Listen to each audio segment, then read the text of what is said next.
Hey y'all, I'm Mike, the RV inspector and technician. And I'm Elizabeth. I'm the wife of the RV inspector and technician. And welcome to our podcast.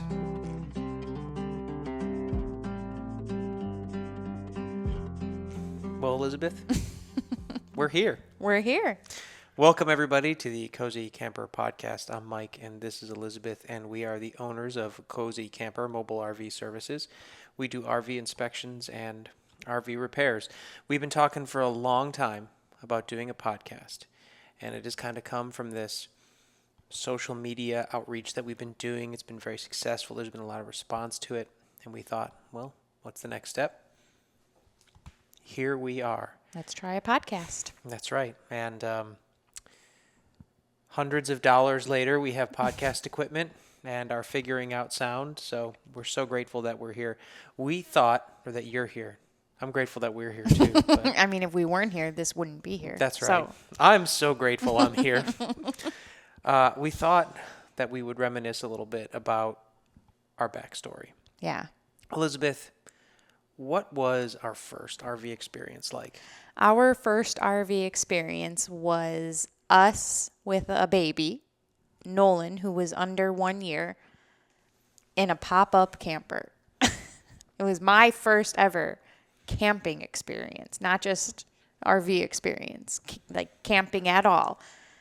And it didn't go well. No. How old was he? I mean, under a year. Or he would have been just a year because it was Thanksgiving, right? Yes. Okay. He would have been just a year just old. 1 year because Yeah. we stayed in a cabin when he was a baby. Right. So I suppose that was camping, but It's not. debate it in the comments. There's already people that won't allow RVing to be called It's true. camping, and they want to call it glamping or whatever else. But so that night, and I've been wanting an RV for a while. We rented that one. We rented Right. that on Outdoorsy or RV Share, and it did not go well. No. It set up fine, if I recall. Everything was fine until bedtime. And then it stormed. And we learned that pop-ups need to secure, right? The tent part, the pop-up part, has to secure. And if it doesn't, rain gets in, Which it wind did. gets in, Which it did. cold gets in. Yes. And it makes for a really not fun experience. It was. I remember that night. There was the sound of the wind slapping on the canvas. Yes, that too. And I was wide awake because, one, it kept me up, and two, I was worried it was going to wake the boy. Which it didn't. It didn't. He Well, slept the whole night. Nothing wakes the boy. No, but so. And what was that RV missing? A toilet. It did not have a toilet. And because I'm sensitive to her needs, what did I do for you? Let me be clear. I did not advocate for this. I did not want this. But Mike here went out and bought a portable toilet, which at the time I didn't even know was a thing. But as soon as I found out was a thing, I was not happy about it. And I believe I tried to persuade you not to do it, not to buy it. Yeah, so I bought. Not only did I buy that portable toilet, I also bought a tent structure to go over it. You did. And I bought the nicest that had a separate room so that you could use it as a shower. It was a 2-room I would tent. loosely call it a room, a separate room. A divider. Very loose. It was a divider. And Mike, did I use it at You all did that not camping use it trip? I one- did not. I dug my heels in. And just to set the scene for everybody, we were camping on a ranch. Our family has a ranch, and we were staying on that. There was another RV family there, and we were staying on the ranch. So literally 40 steps to walk Yes. into the front door of the ranch. And use that's their what I bathroom. chose to do every time I needed to go. Out of stubborn defiance, I chose to use the... You were the only one. Yes, because there was also another camper right next to us that we Right. could have used their bathroom if we wanted, or we were on a ranch. Just go outside. It's true. I would have done any of those things before I used your portable toilet. And tell me, Mike, where is that portable toilet now? It's... How many years ago? Nolan, our son's 5.5. Yeah. Where's that? Where's that portable toilet? It's gone. Yeah. It's gone now. And did we ever use it again? No. No, it lived in our garage. Well, we took it out when we had the Great Freeze. We took it out. Yeah, we took it out. I mean, we did didn't not use take it out. No, again, I did not. So it was never... I was the only one to have ever used it. That is I don't know if you remember this. It didn't actually go in the garbage. I sold it to someone. Ew, that's Yeah, so gross. I somebody didn't bought know it. that. Somebody bought it, and I didn't lie. I was like, yeah, it's a used toilet. No. It's been used a couple of times, and they bought it. But all of that to say, that first trip. Oh no! I don't, Wait, we're not done. Yeah, when you went to close it up, remember something was wrong and it wouldn't close. Yeah, so okay, there's a whole bunch of problems, and you're right, that did occur because the outlet that we had plugged the RV into didn't have a ground. So, and there was some other damage on the RV. So the RV had the hot skin. Remember, both RVs did. Remember, Tom got electrocuted. I do Our brother-in-law remember. got electrocuted. And nobody believed him either. Like, and he's an electrical engineer. He's getting his tester out, and we're like making fun of him. But no, he got electrocuted on did? our friend's camper, and our son was 1, so it was terrifying that he would Forgot about that. that he would step on something and be electrocuted. So we unplugged our RV from the system. We were like, well, it's just we're sleeping outside, and the battery died. And then we were trying to leave. We couldn't close. It had like an electric motor that closed the pop-up portion. It was not good. So that all that occurred. The refrigerator never worked. And then I don't know if you remember, but you remember the cable, the 7-pin cable for the brakes and lights on the trailer came unattached and That's dragged right. on the highway. Now I remember. And we had to pay someone. We had to pay the owner of the RV. I for do that. remember for the damage, right? That's right. Yeah, it was a fail. However, it was our gateway into Cozy Camper, which started as We started as an RV rental company right before the pandemic. yes. And like weeks before the pandemic. And we came out of that, and both of us were like, well, the high points, we try not to focus on the negative stuff. So the high points from that, we were like, all right, it's actually really cool that we can drag this with us and bring our stuff. But we learned, like, hey, this camper is not for us. We were also limited by tow vehicle. Right. We still have it. It's a Dodge Durango. Well, at the time, we weren't ready to buy our own camper. No. We liked the rental idea. We just felt that we needed what? Like, what would you say? Well, we couldn't, just straight up, we needed more experience. We couldn't afford it. yeah. And so in those days, you were a Catholic school teacher, and I was a night shift police officer. So money was not something we had a lot of, student loans and everything else. It's true. And so we really wanted another camper, but we couldn't figure out how to pay for it. And then our friend Sean, who was the one who had the camper at the ranch with us, he was like, well, why don't we maybe buy one and we'll rent it, and then we can have a camper whenever we want. I'm remembering now that that's why we got into it. I couldn't remember if it was because we wanted to be in the rental market because there wasn't a lot of choices for ones that we could tow, or if it was because we wanted to have our own camper Right. and have someone else pay for it. I just wanted a free camper. I mean, it's all coming back to me now, the perks Yeah. of having it. And so we bought it was a 2020 Coachman Apex Nano 185 BH, which we named Cassiopeia. Cassie. And we put it on the market. I think we technically incorporated it as a business like right at the end of 2019. We put it on the rental market at like February 23rd, 2020. So right after that, the world shut down. And I mentioned that we were mere civil servants at that time. And the world shut down. And it looked like you might lose your job. And I didn't. you didn't. And, I was, thankfully, I was making a lot of overtime in the early Pandy era, but we were petrified. We were like, oh man, What are we gonna we just do? bought this thing. Like the world's, we're going to go bank. And then? The sky opened up and we rented that thing out like crazy because, Yeah. again, back in that, the only safe way to travel was in the RV space. So a lot of our first clients were traveling nurses and people that had no choice but to travel. I think we had like a nuclear power plant worker that had to go on the other side of the country. And so we rented out a lot like that. And then And we marketed it for that. Remember, we tried it out by camping in our driveway and we took pictures. We had our friend Rachel at the time who was staying with us take pictures. And that was honestly our early. that was our early sort of social media marketing. Yeah, I think we didn't probably think about it too much then because we were just on our personal pages. Did you have the original Cozy Camper? We did have Instagram then? Yeah, we had a Facebook then. Okay, for sure. so it's probably on there, but it wasn't necessarily in our heads that was going to be a big thing. It was Right. just sort of, like, oh, let's just do this. yeah. I remember the picture clearly because we had a bonfire in the driveway, and you had shaved my head I did. the day before because we couldn't get haircuts. So you had shaved my head. It was not the best haircut I've ever had. It's okay. We had to get things done.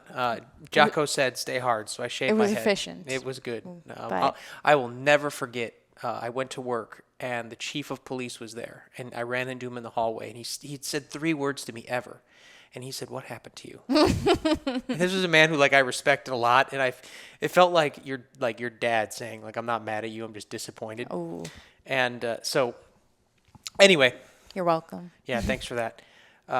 So we were very successful. We ended up buying another camper and grew the fleet, and it worked out really, really well at first. Yes. And then things started to break. It just became harder to maintain the campers themselves because they kept breaking.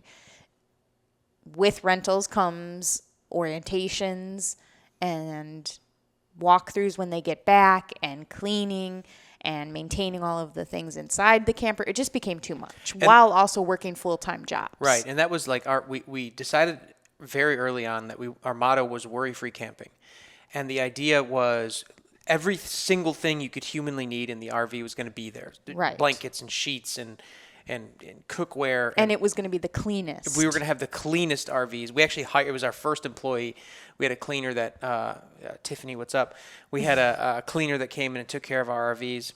And she went above and beyond. Every time they were no one ever complained about the cleanliness of our RVs. But all that to say, it was a lot to maintain. It was our commitment to worry-free camping, just even if nothing ever broke, was so time-consuming. I was starting to have to leave work early and use paid time off, or I would have to hire someone to do it. So that just reminds me of my first walkthrough. You trained me. I was so nervous. We didn't really own our own camper. We owned them to rent them out, so I didn't have a lot of experience going in. Right. It was my first walkthrough, and I'm doing the walkthrough, and something's going on with the toilet. Water, I go to flush it, and water starts pouring out, and I was like, ooh, I don't know much, but I don't think this is supposed to be happening. When what happened was there was no toilet paper holder, and so there was we had a standing toilet paper holder, and so it wouldn't fall in transit. I put a bungee cord around it, and just while it was in transit, the bungee cord worked its way down, and then when you push the foot pedal, it just slid down behind the foot pedal. Oh, gotcha. And when you wouldn't come back up, but you were not a technician. I had no idea. And so this guy's standing there what are we going to do about this? And I remember being great question. You called me 6 times, and as I recall, I was at some overtime event or something. I was like, I need help. Yeah, I don't know what to do. I'm being the police right now. I can't come in. So then you said call Sean, and I did call Sean, and I don't remember if he helped me. He might have I think he actually had just gotten home, and he came in and was able to give a temporary answer to this gentleman who was clearly very annoyed by me not knowing anything at all. So Sean saved the day that night, if I recall. That's right. Until the next day when you were able to figure out a plan. Yeah. But it was just too much. Yeah, and then we started having mechanical failures. Remember that one they had the failure in the middle of the desert? Yes. And even though he claims he was not driving too fast, Mike. But I'm trained in crash reconstruction, and I figured out exactly how fast he was going when that happened. Yeah. But we made a friend. We made a mechanic friend in the middle of nowhere. Right. I found an RV technician out in the middle of nowhere. He did us a favor. He went out there and fixed it. Literally the middle of nowhere. He had to drive 2.5 hours in desert just to find where this guy left the camper on the side of the road. And so things like that were happening. And then even the lower level things, a fridge would stop working or a water heater stopped working one time. And I have some background. I was reasonably handy. But one of two things was happening. I was either spending all of my time trying to figure out what was wrong with these things or coach people how to do it on the road, or I was getting killed. We were getting killed on RV technicians. Right. That one person came out. We had to do that reseal after I crashed one of our campers. They had to do that reseal so that it wouldn't leak because it was going out the next day. And it was $900. And at the time, I didn't know. I had no idea how this stuff worked. Right. And so then I forget how we found it, but one of us found the National RV Training Academy in Athens, Texas. And I was like, I got to go. I got to go and I got to get some training. They have a 1 week, it's, the intro to it's the RV owner fundamental class is what it's called. And it's the gateway to doing all the other courses they have. And so I went to that 1 week class. and it was like a switch flipped. Your mind was blown. Yeah, like I You can't. truly were like, oh my gosh. Right. It was like I'm pretty sure when I was asleep, the instructors like mind melded their knowledge into my brain, because I came back and I was like, I know how to do all of this. You It was did. like Neo from the Matrix when he got plugged in. Like Well, something just clicked with you. You were, and we should say like this little backstory leading up to this. You were trying so hard to find a new path. Like you knew you loved policing, but you wanted more. You wanted to find right. We discovered like power washing. You were like, maybe Yeah. this could be my path. I knew I wanted to Something. I knew we have a very good friend, Mitch, and he's a business owner, and I talked to him about it, and I knew that I wanted to open a business. I knew that's where I wanted to go. We just couldn't figure out what it was. We talked about doing, like you said, power washing. Mm-hmm. We talked about opening a security guard company, and there was something else too. I don't remember what it was. I mean- maybe it was lawn care. I think we talked about that, and none of that really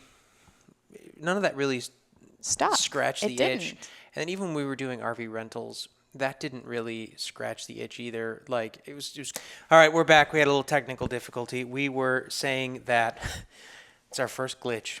So we were saying that even the RV rental business did not really scratch the itch, because there's only as many RVs as there were. Like once they were out on the road, there was really nothing I could do to develop any business. It didn't feel scalable with the money that we had Right. on hand. And then that's when I went to NRVTA, got training, and then like I saw all these doors open up in front of me, and I realized even just like with that 1 week training, all these things that I'd struggled, I was like, wait, I kind of know how to do this. Yeah. Just like with the knowledge I already have. So It all clicked. exactly. You were like, wow, this feels right. Like you came home and you were like, I can do this. This is the way. Yeah, and in full disclosure, when I didn't even know RV inspections were a thing. And when I went to the class, they talked about RV inspections as a thing. I was like, I don't know about this. Right. Is this really a thing? And I spent a couple of months doing research. I called like every big time inspector in the You country. did. I remember this actually. And like I was cutting the lawn one day, and then one of them called me back. I talked to one of the master inspectors from Illinois, Rob. You're a good dude if you're listening. I appreciate your help. And I decided that's what I wanted to do. So I went to RV inspector school, and around that time we sold our rental fleet. We said We're done. We're it done. just was too much. It was too much. We got out of it because I saw it as a second side hustle at that point, and I wanted to put everything into it. And I was becoming increasingly unhappy at the PD, and I wanted a way out. And I was like, all right, well, we're just going to develop this idea, and it was great, but we weren't very busy. Right. And it was a good side gig. You were doing repairs on the side and the occasional inspection, but not enough to make a career out of it. There was not enough at that time. It was only a couple of years ago. Couldn't break away from a full-time job. So you got a different job though. Well, before that though, remember, then I went back and I got more RV technician training. I was like, hey, we live in Texas. Let me become a specialist in air conditioners.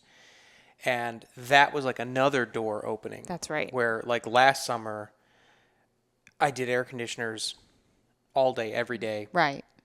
And that was a huge boon. And we've done water heaters and furnace. We've done a bunch of classes there just to expand my knowledge. And even right now, I'm doing that weekly AquaHot training to learn more. But in any case, just it was more branching paths that we could go down, and more doors were opening. And then I left the police department. I went to go work for a friend who was in the solar business, which was basically another sort of branching path that was amazing too, because we were building these solar systems, and I got to build solar and work with tools and interface with people that I'd never done before. So that experience was sort of like the icing on the cake. Mm-hmm. It was like, hey, Mike, you need one more bit of experience before you're ready to do this on your own. And we said that you wouldn't have done well jumping from the PD right into full-time inspections, repairs. Yeah. You needed this like sort of gap, or don't know what you want to call it, transition period. Yeah. And the cool thing was I got to learn, like, they had professional marketers there. You know, they had professional sales there, and I took it all in, you know, and I was like, yeah, I was physically doing the manual labor, putting these things together, but also I was like, hey, sales guys, can I go with you on this call? You know, operations guys, can I go with you on this install? I wanted to see everything. How it worked. It was just so different than the police department. Right. It was unlike any world you had ever really experienced. And it opened my eyes the last little bit that they needed to be opened, and then we said, Let's do it. let's do it. I finally left. Cozy Camper became a full-time. The early days of us doing this full-time, it was mostly repairs and then doing a little bit of inspections. And Tiny bit of inspection. like sometimes we'd be 3-4 weeks without one. Yeah, You know, when you asked me at one point, you remember what you said? You're like, I don't. you said, are RV inspections still a thing? Sounds like something I would We say. were sitting at this very table. I believe it. And it was a valid. They were just really uncommon Yeah, in those early days. we were doing 1 or 2 a month. We were doing repairs. Yeah, we were doing repairs, a lot of repairs last summer. Last summer was basically all air conditioners, honestly. Yeah, we would do maybe with like an inspection once every thrown 2 in. weeks or once a week maybe. And then the fall came, the winter came, we slowed down, did a lot of water heaters and plumbing. Right, And that was but- fine. And this whole time we were running this like social media thing, and it wasn't really getting anywhere. And then we're going to name drop.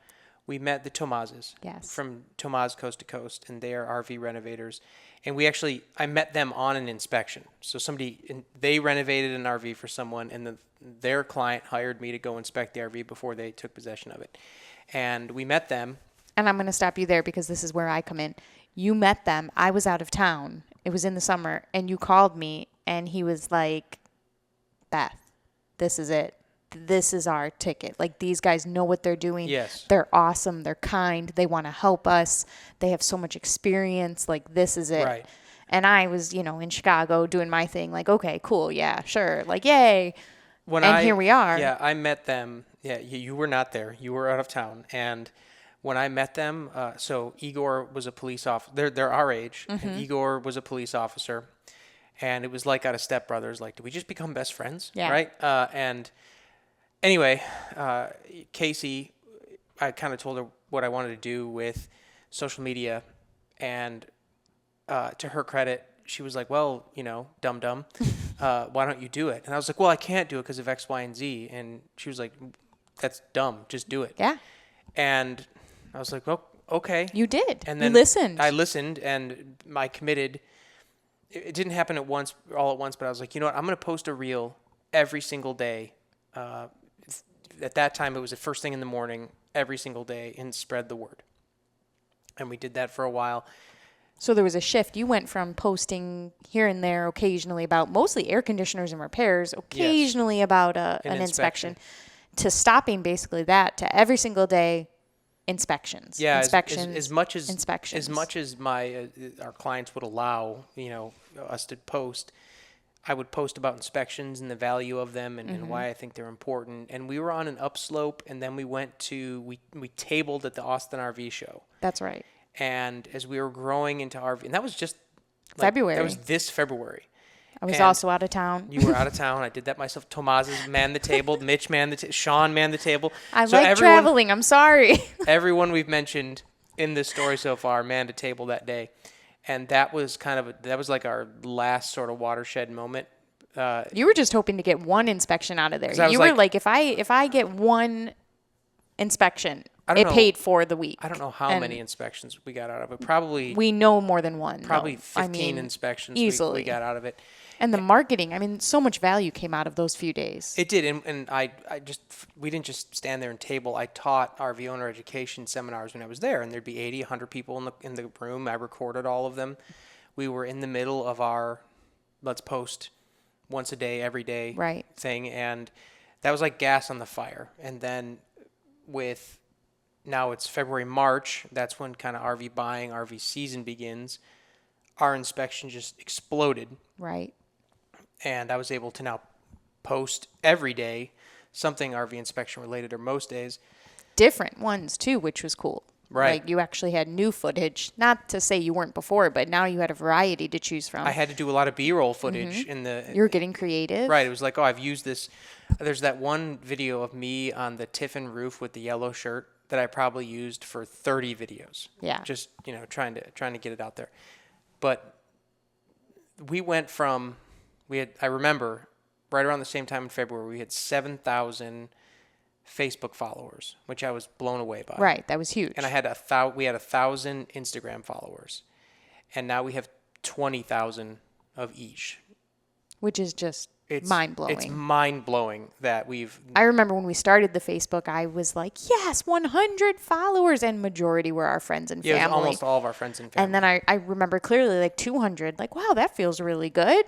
And now here we are, 20,000. Right. It's insane. I'm having trouble wrapping my mind around it. And I still don't know what to do with it, to be totally transparent. No right? idea. Like I'm happy that I'm educating the public. It's giving us, it's helping our small business to thrive. But there's also like second and third order effects. Like other inspectors are getting inspection business because somebody sees our content and then they seek a local inspector. Right, because we're not always feasible. It's expensive for us to go. And social media doesn't just show people here in Austin and the surrounding areas. So yeah, people all over are. Yeah, and there's, I was just talking to one today. He was in Oklahoma, right? And he's like, oh yeah, I hired Inspector XYZ, a couple in California, one in Illinois.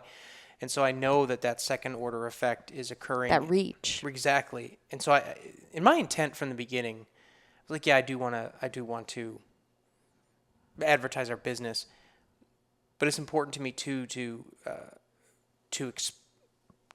raise the tide of RV inspections, right? Yes. Like probably not even 10% of RVs getting inspected right now. It should be 50%. That's kind of my first goal. We want it to be comparable to a home inspection. You wouldn't buy a house without having it inspected first. It's a massive purchase.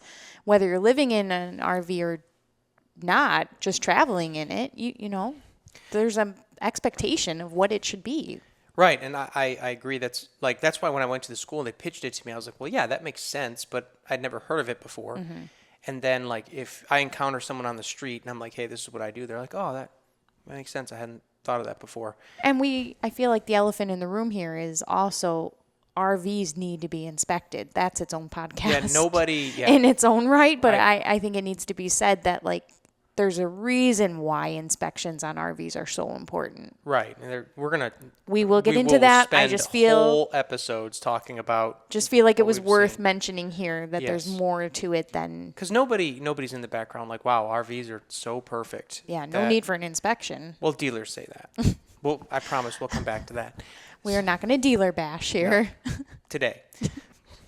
But, so, and that kind of brings us to now.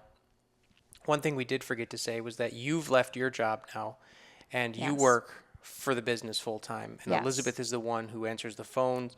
And a consequence of our reach increasing, and this was becoming a problem right before you were able to join the business full time, is that I remember I was doing an inspection on a Sunday, which I don't like to do, but I will do it if the client really needs it and if the stars align. Right. It's sort of like one of those things, if A, B, and C happen, and then you'll do an inspection on a Sunday. Exactly. And I was doing the inspection on a Sunday. As a result, I had the work phone with me. And somebody called me and was like, are you the guy from Instagram? I'm like, well, yes, I am the guy from Instagram. How can I help you? And we talked on the phone for an hour, and I love to do it. I love to interface with our clients, people that are interested.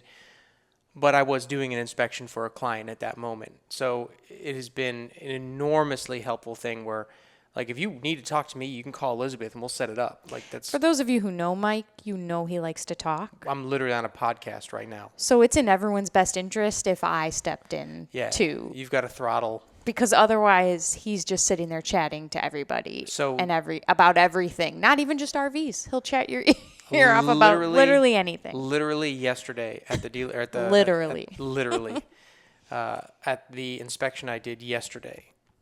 I had to tell it was the seller that was there, and I had to say to him, like, hey, I need you to leave because I don't have any self-control, and if you stay here, we're going to talk about sports and Star Trek and RVs until the sun goes down. And it's not going to get inspected. We're not going to inspect it. And this is a good point for anyone listening who might get an inspection from you. It's not personal. Yeah, no, I would I love know- to chat with you and get to know you. I do need the space to get everything done. But yeah. But so that's brings us to today. You've joined the business. We're doing, now 3 to 5 inspections a week. We're still doing our repair business. ACs are still pretty Air prominent. conditioned, yeah, we're still doing those, but we're finding that we're almost having to step back right now from the repair side of the business because it's sort of not fair to everyone all the time. Right, because we'll schedule a repair and you'll be able to go do it, and then they need an air conditioner or a fan or I don't know, something, and then we need to schedule it another follow-up. time. But by then we're booked up with inspections, which is great, but now the repairs have to wait. They have to, like tomorrow, I think we have 2 repair clients that have been waiting for like 2 weeks. And we're doing our best, but Right. once you get an inspection booked, you can't just, so much goes into an inspection getting booked, and And it takes a full day, It takes every 6 bit to of 8 hours. every bit of 8 hours. I'm exhausted by the time we're done, and then there's report writing when we get back. So, and once in a while, like I did a couple of you scheduled. Elizabeth will send me to work if she thinks I can do it in one trip. But I did a couple of service calls after an inspection the other day. I knew just based on they were going to be relatively easy, and they both were. So we'll do that. But generally, Typically, it's too hard. yeah, and if it's most of my inspections are I drive for an hour. Like I have to drive to San Yeah. Antonio or to Waco or something to go do the inspections. They're not like in my backyard, and so we're done. And that's if you're listening to this and you're thinking about asking us to fix your RV, we're going to do We it. will do it. We're just at a point where we're not yet big enough to hire employees to go do it, but we're big enough that we're having trouble with our schedule. So I find at the beginning when I first started doing the scheduling, which was only a few weeks ago, I'm talking like I've been doing this. I haven't. But even 3 weeks ago when we started, I found it really hard to tell people no. And now 3 weeks in, maybe this is week 4, I'm getting a little more confident because I find I would rather say no up front. I'm sorry, we can't get to that, than have to schedule it and then push it out, or Right. schedule it and then make them wait for their new fan to come in, or whatever it is they're waiting for. So I'm getting a little more comfortable with the no, I'm sorry, we aren't able to help you until this date. Right. If that works for you, that's fine. And that's what we kind of do is so I think it was last Wednesday, let's say, so 4 days ago. At that moment, we were booked out 14 days. And so the next day would have been July the 3rd. Yes. And we booked July 2nd for an inspection, which I'm going to go to Katie for. And then the next day, you were like, all right, well, somebody called, they want to repair. I'll schedule it for Wednesday the 3rd. That becomes the next repair day. Yeah. So any follow-ups that need to be done or any new calls that we Are start all on that day, that Thursday. And then we have an inspection on July 5th. Friday. That's right. And so now the next The next day repair day. would not be till, July 7th. So And it's complicated. What is the but- date today? The 23rd. So we're talking about scheduling repair clients. And on this is a good problem to have. I think we're talking about this because we're saying like, wow, look how far we've come. Right. Where we relied on every single air conditioner call. Like last summer, you had to take them if you wanted. I took some to make a full week. I took some dodgy calls. You last needed year. to. There was times when Mike would be like, "Hey, Elizabeth, this is the address I'm at. If I don't return your call, or you can't find me. This is the last known location." Yeah, this is the address I I'd be was like, at. Jesus Christ, Like, where are I you? think I'm at a cult location right now. Like, what is happening? Yeah, I took some dodgy air conditioner calls So last year. all that to say, like, look how far we've come in 1 year. I mean, in several years with just the pop up and the Right. and I the mean, portable toilet. So and that would have been the rentals, and now 6 years ago, 5 years ago for the 5 years. Yeah, from our very first family experience as with an RV. I mean, I'd been in them before, but I had not. This was a new right, experience, we've come this far since then, and we're gonna keep going. we definitely are, and we're something that I don't think I pushed hard enough here is when we talked about our social media. I am so grateful to everyone who listens to this and to all of our followers and to all of our clients. And that's maybe my failing is that, I had an inspection yesterday. I was just talking to the client right before this, and I told him, I was like, well, I only put pictures of stuff that's broken. And generally, I do put some pictures of the RV just to document its condition in the report, but I usually only document what's broken. And I told him, I was like, well, I took 900 more photos. And Oh, if you, that's it? that's it. I was like, so there's 100 photos in the report. I took 900 more that didn't make it in the report. If there's something you want to see, a little more of, let me know. And then he's texting me now because he wants the photos, and I want to give it to him because I'm so grateful to him. I'm so grateful to him for hiring us, and I want him to be a good ambassador for the service. Yes. Right? I want him to tell people, not just like Mike, the RV inspector, was great. I want him to say like, hey, it was totally worth it. We pride ourselves on the special. I don't know how, like, We we are treat- special. Right. Like, we are. Like, your relationship, your rapport, your above and beyond is what makes Cozy Camper Cozy Camper. People don't just want an inspection, they want an inspection from you. And And I know that's hard for you to hear. I don't like that, but you're But right. it's the truth. I think that's that what's you're right. making our social media. When you're making these videos, you talk to the people. Right. You look right at the camera and I'm you a talk. man of the people. You look at the camera and you say, "Hey, y'all, Mike here." You connect, and people love that. And when we grow our business and when we have employees, we're going to hold them to the same standard. You will talk with people. You will build that relationship with them. It's so important to, and we did have to put up a barrier. That's why you answer the phone, because I can't. I don't have the time to talk to every single person as much as I'd like to. Yes.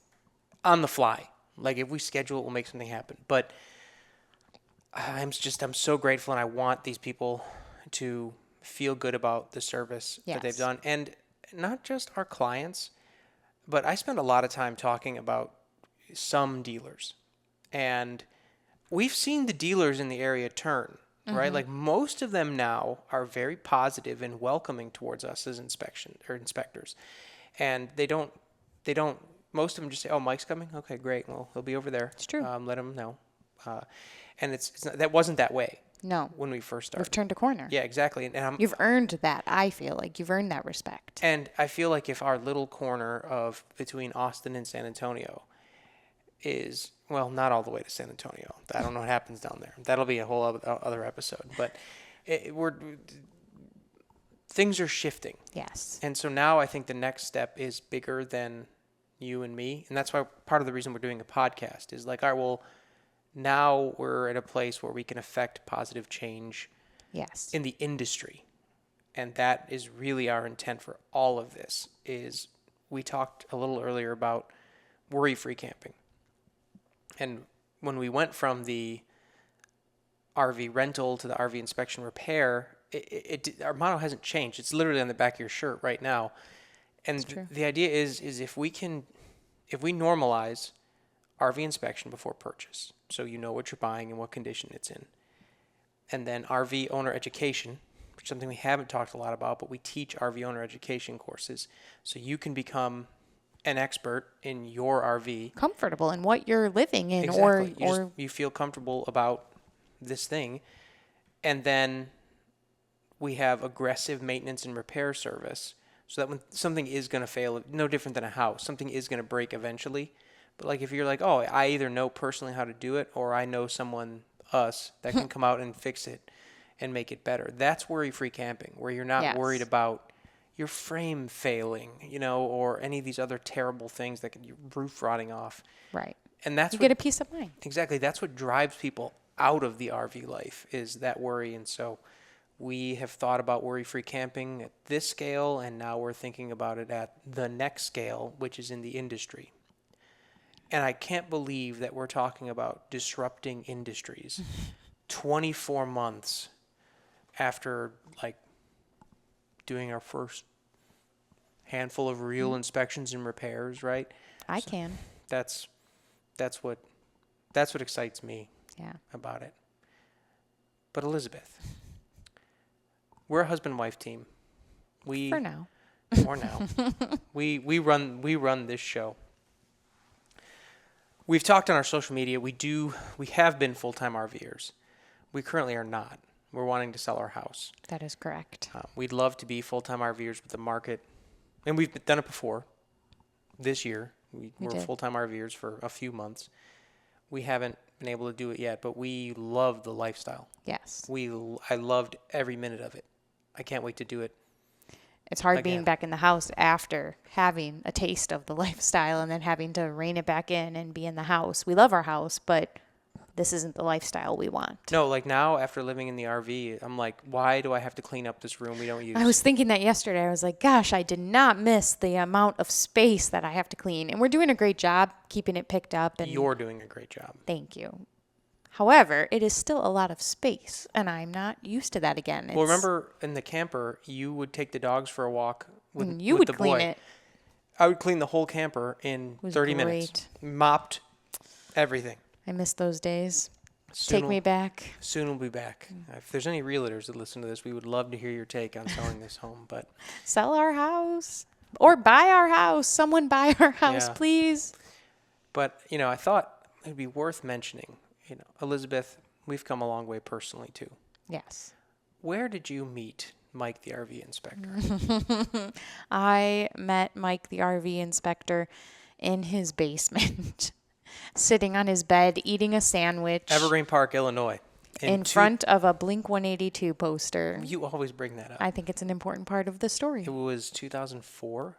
Right around there. Would've been about I was in high 2004, school, so yeah. 2004, maybe 2005, and you despised me. You were. I wouldn't go that You far. felt I was like an annoying little child bugging you in your room, which I was. To be fair, it was weird of me to go into your You basement. just came right into my house and into the basement. and say hello to you. However, I did. I'm and so we glad. were basically instantly friends. I mean, yes, you gave me a little attitude and you were a little short with me. I said, "What are you doing?" And you said, "Eating a sandwich." It's because Elizabeth Murphy, which was not your name then, I was getting ready to go to work at the grocery store, and I was having my quiet time. You weren't very good at communicating back then, so you was did not. not use your words to tell me that. No, and then we were friends for a number of years. A long time. It was only after college that we said, well, why don't we go on some dates? And we did that. We lived in Chicago for a while. We worked at the same jobs we discussed earlier there. We moved to Texas in 2013, right? Yeah. And we've been here ever since. And now we're talking about maybe ending the Texas experiment. But Who knows? we got to sell the house. You'll just have to keep listening to hear our plan. But that is our story in a nutshell. And A very consolidated nutshell. yeah, we'll Like talk more about it. We've got some ideas. We would love to talk. One of the things I get asked the most, and right now we have two videos. I had to turn my phone down because they're maybe going viral is such a weird thing to say, but they're getting a lot of views and a lot of comments. And I posted them today.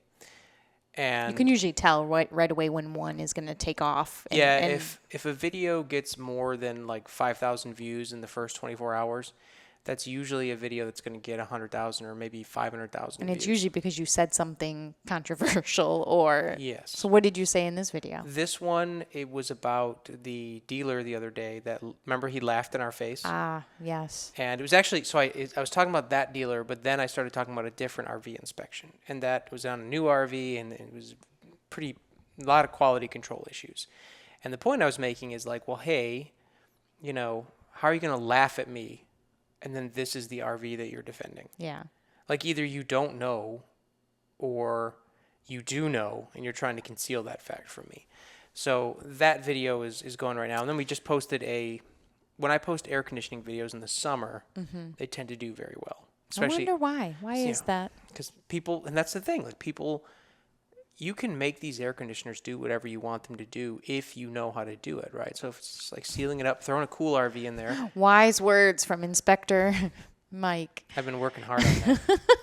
But our RV is 30 foot long and has one air conditioner.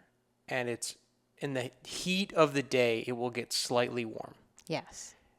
with one AC. And then I'll go to people that have three ACs and there's warm, super warm in there. And it's just because they're not sealed the right way or something.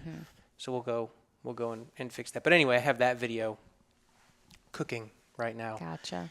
And I expect by the time we talk again a week from now that we will have more to discuss with that. But that seems to be how it goes. We'll get one big video, Yeah. come in waves, and the next 5 will be small. We'll get a bunch of followers who Yeah. I'm grateful to before they ever press that follow button. Absolutely. Because that's what makes us right now is our followers. That's right. And with all that in mind, just a quick note, we are going to talk about our experiences both as RVers and RV business owners.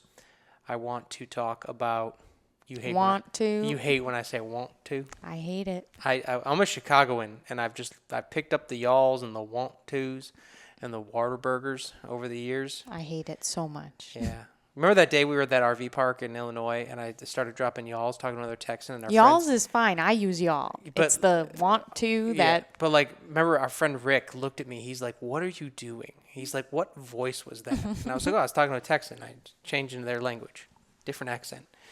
But we're going to talk about the RV life and our experience as business owners, and sometimes we're going to talk about stuff that is.